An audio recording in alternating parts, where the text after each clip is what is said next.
बिस्मिल्लाहिर्रहमानिर्रहीम। अस्सलामुअलैकुम viewers, welcome to मेरी आवाज़। मैं हूं मोहम्मद हमज़ा और आज हम शुरू कर रहे हैं क्लास नंबर 23। आज का जो हमारा टॉपिक है वो है प्रेजेंट कंटिन्यूस। जैसा कि हम टेंसेस स्टार्ट कर चुके हैं, प्रेजेंट इंडेफिनिट हम समझ चुके थे गुज़िश्ता क्लास में। आज हम प्रेजेंट कंटिन्यूस यानी हाल जारी सीखने जा रहे हैं। सबसे पहली बात तो ये है कि प्रेजेंट कंटिन्यूस का साइन क्या होता है। सबसे पहले हमें ये जानना ज़रूरी है कि हम किस तरह पहचान सकते हैं उर्दू जुमला अगर कोई हमारे सामने आ जाए तो हम किस तरह उसको रिकग्नाइज़ करेंगे, किस तरह उसको पहचानेंगे कि ये प्रेजेंट कंटिन्यूस का सेंटेंस है या यहाँ पर प्रेजेंट कंटिन्यूस का टेंस इस्तेमाल किया जा रहा है। तो इसका एक साइन जो आपके सामने मौजूद है यानी रहा है, रही है, रहे हैं।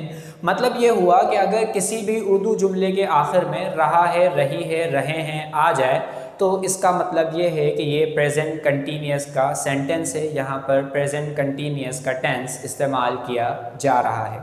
इसकी एक दो एग्जाम्पल ले लेते हैं या इसको और आसान समझने के लिए आप ये कह लें कि कोई भी ऐसा काम जो चल रहा हो, कंटिन्यू हो, वहाँ हम प्रेजेंट कंटिन्यूस का फॉर्मूला यूज़ करेंगे, प्रेजेंट कंटिन्यूस का टेंस इस्तेमाल किया जाता है। जैसे कि मैं वीडियो बना रहा हूँ, जहाँ पर काम कंटिन्यू है, चल रहा है। वो स्कूल जा रहा है, यहाँ पर काम कंटिन्यू है, जा रहा है, रास्ते में है। रहा है, रही है, रहे हैं इसका साइन है। किसी भी उर्दू जुमले के आखिर में अगर ये साइन आ जाए इसका मतलब ये प्रेजेंट कंटिन्यूस का टेंस है। यहाँ हम प्रेजेंट कंटिन्यूस का इस्तेमाल करेंगे। यहाँ तक तो बात बिल्कुल आसान है, क्लियर हो गई। यहाँ तक कोई कन्फ्यूजन नहीं होना चाहिए कि हम किस तरह प्रेजेंट कंटिन्यूस को पहचानेंगे, यानी कि हाल जारी को हम किस तरह पहचानेंगे, इन साइन से। ये जो आपके सामने साइन मौजूद हैं इनमें से कोई भी एक अगर उर्दू जुमले के आखिर में होगा तो आप समझ जाएं कि ये प्रेजेंट कंटिन्यूस का टेंस है। अब आगे चलते हुए ये देखते हैं कि जैसे हमने दो चार एग्जाम्पल्स की बात की कि जो वो स्कूल जा रहा है, मैं वीडियो बना रहा हूँ, तुम सुबह देर से उठ रहे हो, या वो खाना खा रहा है, वो तुम्हें बुला रहा है, तुम वहाँ जा रहे हो। अब ये तमाम सेंटेंसेस प्रेजेंट कंटिन्यूस के सेंटेंसेस हैं। इनको हम किस तरह ट्रांसलेट करेंगे उसके लिए हमने एक एग्जाम्पल ऑलरेडी यहाँ पर ली हुई है। जैसे वो अंग्रेज़ी बोल रहा है, वो इंग्लिश बोल रहा है। इंग्लिश को उर्दू में हम अंग्रेज़ी कहते हैं, इसीलिए मैंने यहाँ पर इसको वो अंग्रेज़ी बोल रहा है।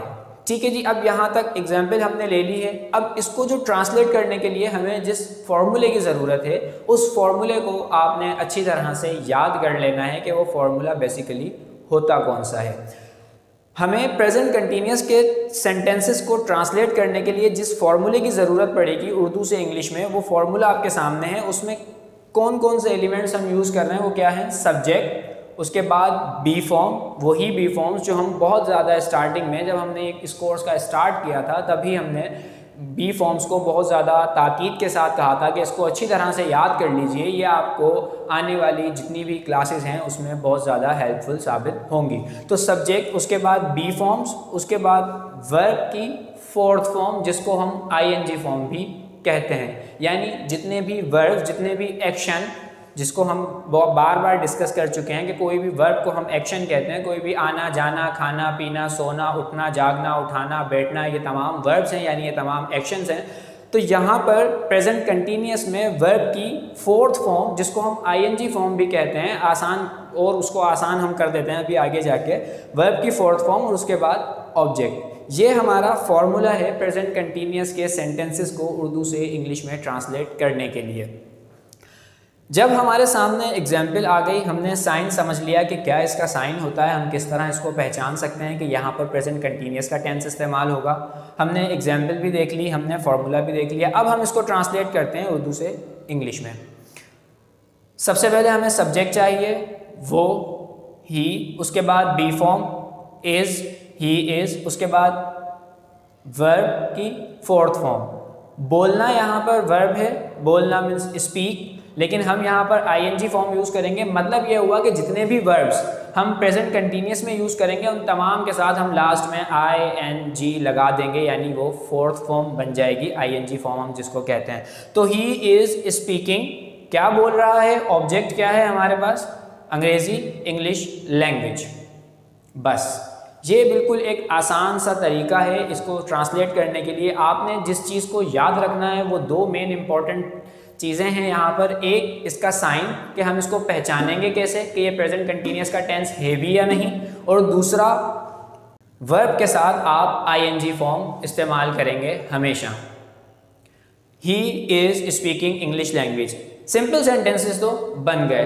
अब नेगेटिव और इंट्रोगेटिव सेंटेंसेस के लिए हमने क्या करना है, हम बी फॉर्म के बाद यानी यहाँ पर नॉट का इजाफा कर देंगे तो ये हमारे नेगेटिव सेंटेंसेस बन जाएंगे। किस तरह, he is not speaking English language. अगर हम यहाँ पर एग्जाम्पल हमारी कुछ इस तरह होती कि वो अंग्रेज़ी नहीं बोल रहा है तो he is not speaking English language. और इंट्रोगेटिव सेंटेंसेस के लिए हम क्या करेंगे, इसी बी फॉर्म को सब्जेक्ट से पहले ले जाएंगे और लास्ट में हम क्वेश्चन मार्क लगा देंगे तो ये हमारे इंट्रोगेटिव यानी सवालिया जुमले बन जाएंगे। किस तरह, is he speaking English language, यानी अगर सवाल किया जा रहा हो कि क्या वो अंग्रेजी बोल रहा है तो उसके लिए हम क्या करेंगे, is he speaking English language. हम बी फॉर्म को सब्जेक्ट से पहले ले जाएंगे और लास्ट में क्वेश्चन मार्क लगा देंगे तो ये हमारे इंट्रोगेटिव सेंटेंसेस बन जाएंगे। हमने तीनों तरह के सेंटेंसेस बनाना सीख लिए। अगर सिंपल सेंटेंसेस हो, नेगेटिव सेंटेंसेस हो और इंट्रोगेटिव सेंटेंसेस हो, इस तरह।